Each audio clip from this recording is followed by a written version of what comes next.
નમસ્કાર, આપ જોઈ રહ્યા છો નેશન પ્લસ ન્યૂઝ. હું છું આપની સાથે હેતલ ભગત. સુરેન્દ્રનગરમાં ઘુડખરનું અભયારણ્ય આવેલું છે. તેને જોવા માટે હજારોની સંખ્યામાં પ્રવાસીઓ આવે છે. ઠંડીની ઋતુમાં વિદેશી પક્ષીઓ મોટી સંખ્યામાં આ અભયારણ્યમાં દેખાડે છે. આ અભયારણ્ય આગામી 15મી ઓક્ટોબર સુધી બંધ રહેશે અને 16મી ઓક્ટોબરથી પ્રવાસીઓ માટે ફરી એકવાર કાર્યરત થશે. ગત વર્ષે જ 15,000થી વધુ પ્રવાસીઓએ આ ઘુડખર અભયારણ્યની મુલાકાત લીધી હતી, જેને પરિણામે વન વિભાગને 31 લાખ રૂપિયાની આવક થઈ હતી. પ્રવાસીઓની સંખ્યામાં પણ ઉત્તરોત્તર વધારો થઈ રહ્યો છે અને આ અભયારણ્યમાં ઘુડખર અને વિદેશી પક્ષીઓ સહિત અન્ય વન્ય પ્રાણીઓનું પણ અસ્તિત્વ જોવા મળે છે.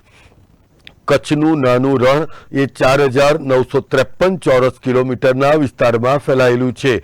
આ રણની અંદર વિદેશી પક્ષી અને ઘુડખરને જોવા માટે હજારોની સંખ્યામાં પર્યટકો આવે છે.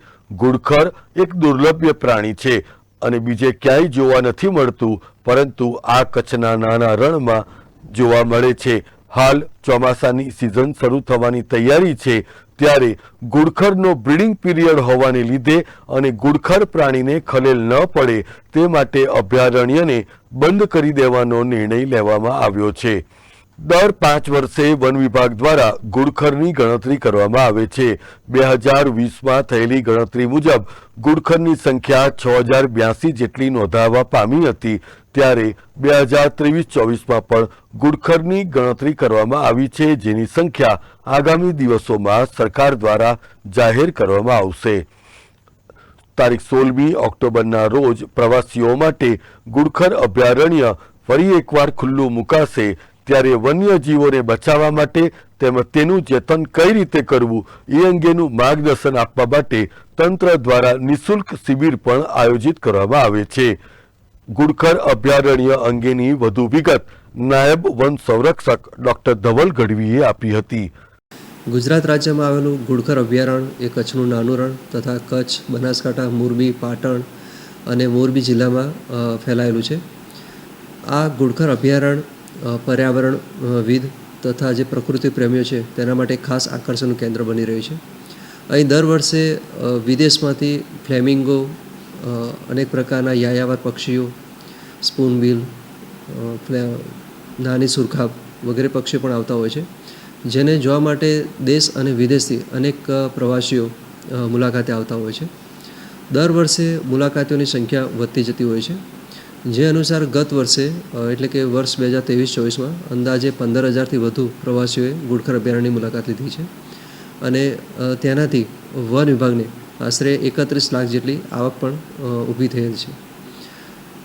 ચોમાસાની ઋતુ દરમિયાન એટલે કે 15 જૂનથી માંડી 15 ઓક્ટોબર સુધીના સમયગાળા દરમિયાન વરસાદી માહોલ હોવાના કારણે જે પ્રવાસીઓ છે એમને રણ વિસ્તારમાં અવરજવર માટે મુશ્કેલી અનુભવાતી હોય છે.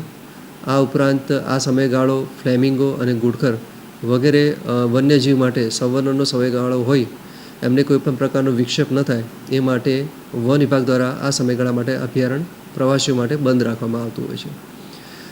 આ સમયગાળાને બાદ કરતાં બાકીના સમયગાળામાં વન વિભાગ દ્વારા વન્ય પ્રાણીઓના રહેઠાણ તથા તેમના ખોરાક માટે જે હેબિટાટ મેનેજમેન્ટની એક્ટિવિટી કરવામાં આવતી હોય છે. આ ઉપરાંત પબ્લિક અવેરનેસની કામગીરી તરીકે વિશ્વ પર્યાવરણ દિવસ, વિશ્વ વન્ય પ્રાણી સપ્તાહ, પછી કરુણા અભિયાન વગેરે જેવી પબ્લિક અવેરનેસની કામગીરી પણ કરતા હોય છે. આ ઉપરાંત સ્કૂલ કોલેજના વિદ્યાર્થીઓ માટે પ્રકૃતિ માટે એક જાગૃતિ ફેલાય એ માટે નેચર એજ્યુકેશન કેમ્પનું આયોજન કરતા હોઈએ છીએ, જે 2 દિવસીય પ્રોગ્રામ હોય છે, જેમાં વન વિભાગ દ્વારા રહેવાની અને ખોરાકની સુવિધા આપવામાં આવતી હોય છે. અને આ 2 દિવસ દરમિયાન જે વિદ્યાર્થી આવતા હોય છે એમને ગુજરાત રાજ્ય તથા ભારત દેશના જે વન્ય સંપત્તિ છે તો એ વિશે માહિતી આપવામાં આવતી હોય છે. ઘુડખર જે વન્ય પ્રાણી છે દર 5 વર્ષે વન વિભાગ દ્વારા એક વસ્તી અંદાજની કામગીરી કરવામાં આવતી હોય છે. આ વર્ષે પણ વસ્તી અંદાજની એક એક્સરસાઇઝ કરવામાં આવી છે. છેલ્લે ઈસવીસન 2020માં ઘુડખર વસ્તી અંદાજની કામગીરી કરવામાં આવી હતી, જેમાં 6,082 જેટલા ઘુડખર વસ્તી અંદાજ મળેલ હતો આ વર્ષે હજુ ગણતરી કરવામાં આવી છે, પરંતુ તેનો રિપોર્ટ ફાઇનલ થઈ કેટલા ઘુડખર અભયારણ્ય વિસ્તારમાં વસી રહ્યા છે તો તેનો અંદાજ આવી શકશે. Rajesh Bahurasi, nation plus news, Surendranagar. સમાચારોનો સતત અપડેટ મેળવવા માટે અમારી નેશન પ્લસ ન્યૂઝની યુટ્યુબ ચેનલને સબસ્ક્રાઇબ કરો, બેલ આઇકન દબાવો અને જોડાયેલા રહો ફેસબુક, ઇન્સ્ટાગ્રામ અને ટ્વિટર પર.